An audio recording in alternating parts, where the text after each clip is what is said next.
Hi there, this is Manny with Classic Auto Repair. I've got an update on the Bronco 72. The brake system and the emergency brake system are finished and complete. So I'm just going to take you through a review of what was done on the truck so you can see the work. So as you saw in previous videos and photos, we completely rebuilt the inside of the drums.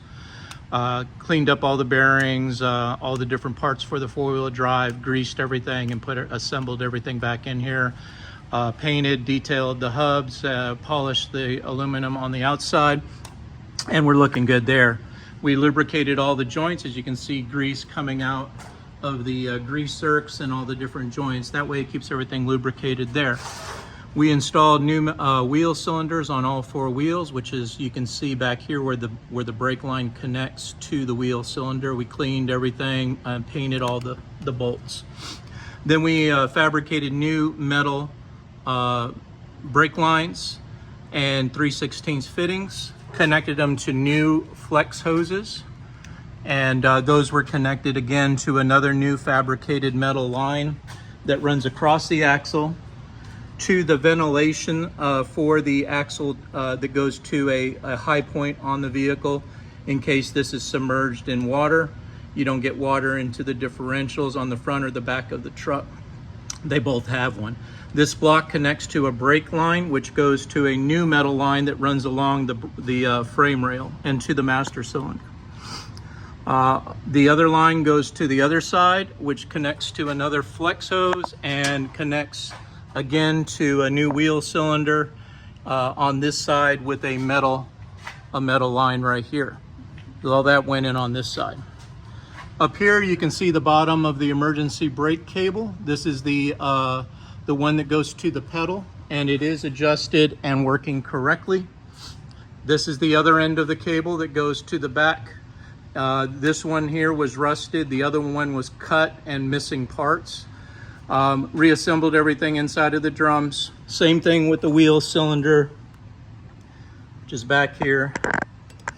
New wheel cylinder, bled the brakes, metal lines going again to another vent tube for the rear axle, and then a connector to the flex line that goes to the frame, connects to the new brake line. So the whole brake line system is all brand new. And then this is the final wheel in the right rear that was missing the parts. We put the emergency brake parts that were missing and connected the new cable. Routed the cable to this point here where there's a, see if I can show you right here. Okay, this is your equalizer bar, which you had this part and you had this part, but you were missing. This was bent and rusted out. And then we put that new, and then we put the new return spring back on it. And this is the other end of the cable that goes to the pedal under the dash. This was broken and rusted out, so we re-MIG welded this to the metal plate that's on there, and that way you have a secure connection for the emergency brake. So that's your whole brake system.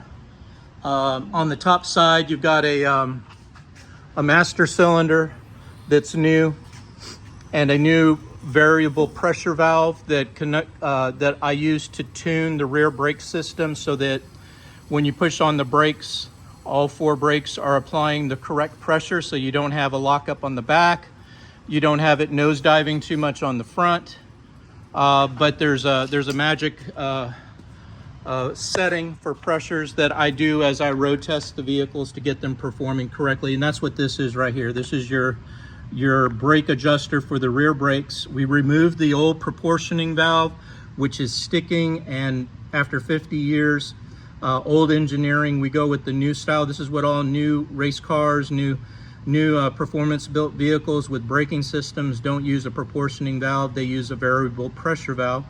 This is connected to a new master cylinder, and then new metal lines were fabricated to run to the different points of where they connect on the brake lines and the brake system. So that's it. Everything in the inside here is fresh fluid. So you got new .3, and I'll be filling that all the way up to the top. Just finished bleeding the brakes and getting the air out of the system. So at this point now, I can start it up. It will move and stop, and I can start to check how it moves around the property I'll check the clutch, how it shifts, see if what issues we have there. I know it's starting and running good. The engine is tuned. Got the new carburetor on there, the new electronics for the ignition system, new spark plugs and spark plug wires, new fuel system with a new filter and a new fuel pump down here to pressurize the system. Cleaned out the tank, got fresh super unleaded fuel in it. New electrical here, new starter solenoid cables, battery with a quick disconnect. You just turn it to the left. About 3 turns, it disconnects the entire electrical system, so you don't have to worry about any electrical issues when you're not driving the vehicle or if it's sitting for a few weeks. Otherwise, right, tighten it, and the system is ready to go. It's got a new radiator cap. For the cooling system, I'll be checking the cooling system because now I can get the motor hot. I can drive it around the property, and we can kind of see where we're at this point. So I'll be reporting back once I do the road test here and see what else I can report back to you. This is Manny with Classic Auto Repair. Hope you enjoyed watching the video. Bye.